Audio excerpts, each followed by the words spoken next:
Jean-Luc Biamonti, bonsoir. Bonsoir. On le sait, la situation de la SBM est délicate, crise sanitaire oblige. Tout d'abord, quel est le constat, l'état des lieux? Où en est-on économiquement et socialement? Économiquement, on a publié les résultats du premier semestre très récemment. La situation, vous avez utilisé le mot délicat, je crois que c'est un euphémisme. Oui. C'est plus grave que ça, malheureusement. Les pertes sont importantes au premier semestre et le deuxième semestre est traditionnellement beaucoup plus difficile que le premier semestre. Donc oui, la situation économique de la société est différente, est difficile. Au niveau de la situation sociale, il y avait une échéance qui était le 10 décembre, puisque à ce jour-là, on a reçu l'ensemble des demandes de départ volontaire à la retraite. Le constat est que nous en avons beaucoup.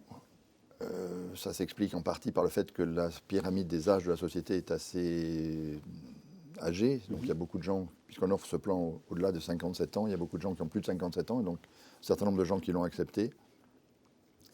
On est dans une phase maintenant d'étude des dossiers, puisqu'on a beaucoup plus de demandes que de gens que l'on peut laisser partir. Parce qu'il faudrait les remplacer, c'est ça?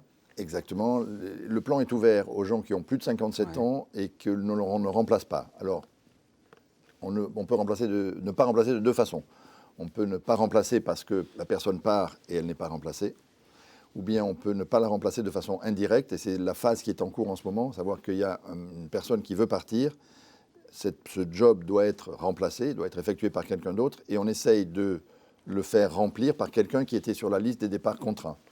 Et notre objectif, bien entendu, dans le rôle social de cette société, mais aussi dans le fait qu'on a tous le même objectif, pas de casse sociale et le moins de drames possible.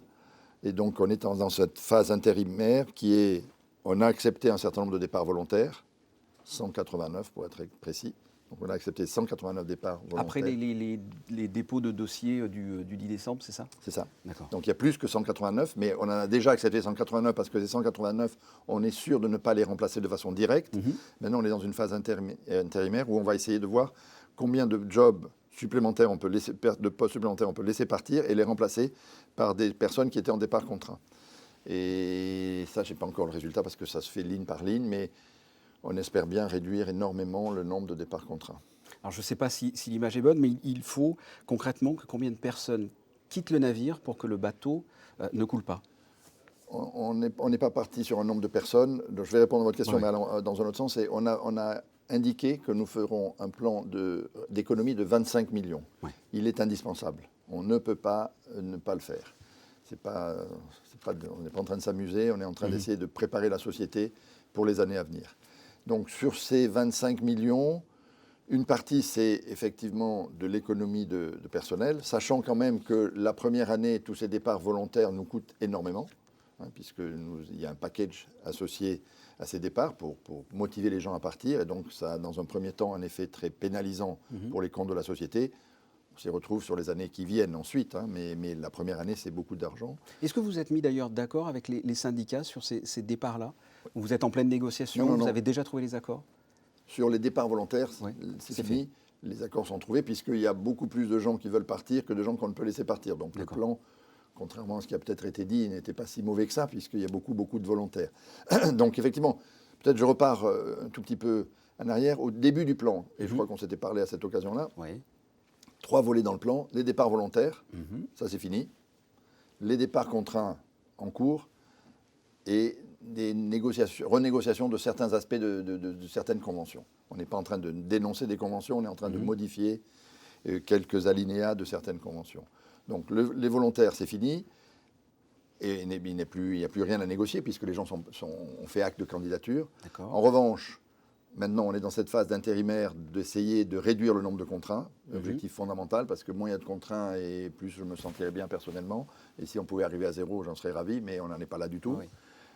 Et après, dernière phase, qui va commencer probablement au début d'année prochaine, la négociation de ces conventions. Et là, il y a une réunion d'ailleurs demain matin avec l'ensemble des syndicats où on va donner les chiffres que je vous donne ce soir. Donc ils auront ces éléments que vous avez, le nombre de départs qu'on a acceptés, le nombre de départs sur lesquels on est en train de travailler. Et après, on va fixer un agenda. Je suppose qu'il y aura une période de repos entre les fêtes, on a l'impression que les syndicats souhaitent ne pas faire trop de réunions entre Noël et le jour de l'an, ce qu'on peut comprendre très bien. Et donc la troisième phase du plan va commencer à partir du début janvier. Comment voyez-vous l'avenir, très concrètement, de la SBM par rapport à effectivement cette crise sanitaire? Comment voyez-vous cet avenir? Est-ce que c'est vraiment très sombre?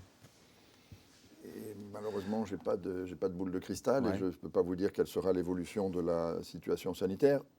Quand même, force est de constater que le gouvernement princier, à ce jour, a géré ça de façon le mieux possible. Et quand on voit ce qui se passe dans les pays environnants, merci aux décisions qui ont été prises, c'était les bonnes. La situation sanitaire ne semble pas s'être détériorée et l'activité est restée. Alors vous imaginez que les salariés de la SBM peuvent être inquiets. Qu'est-ce que vous avez envie de leur dire, tout simplement? Parce qu'ils l'ont manifesté d'ailleurs sur la place du Casino. Qu'est-ce que vous avez envie de leur dire là? Mais je crois que c'est une période difficile pour tout le monde. Je comprends l'inquiétude.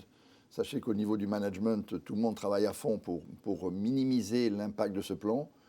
Et je crois qu'avec un peu de bonne volonté de tout le monde, et nous-mêmes, nous ferons des propositions sur le dernier volet de cette négociation dès qu'on les reprendra, je pense qu'on doit trouver un accord avec le minimum de casse possible et j'espère avec zéro casse. Vous l'avez déjà évoqué, mais pour conclure, quelles sont les prochaines étapes? Écoutez, les prochaines étapes, on espère tout finaliser avant la fin de l'exercice en cours, qui se termine au 31 mars 2021. Donc, dans cette optique-là, je pense qu'il faut utiliser le premier mois de ce trimestre, le mois de janvier, pour finaliser les négociations sur les différents aspects de certaines conventions collectives qu'il faut soit ajuster, soit renégocier légèrement. Enfin, il n'y a pas de point majeur. Il faut juste se mettre autour d'une table et arriver à un accord. Et ensuite, nous devons utiliser les 2 mois qui suivent pour réorganiser les services. On ne peut pas laisser partir plus de 200 personnes dans une société sans qu'on ait besoin de se réorganiser un tout petit peu, de travailler un peu différemment. Je donne un exemple. Moi, ma secrétaire a demandé à partir. Il faut que je ne vais pas la remplacer. Donc, il va falloir que je m'organise pour travailler différemment. Donc, ça prend un peu de temps quand même. Voilà. Donc, on espère bien mettre tout ça derrière nous au 31 mars 2021, et puis que le 1er avril, on ait des bonnes surprises, des vaccins, plus de pandémie, et que l'activité reparte et que les visiteurs reviennent en principauté. C'est tout ce que l'on souhaite. Jean-Luc Biamonti, merci. Merci beaucoup.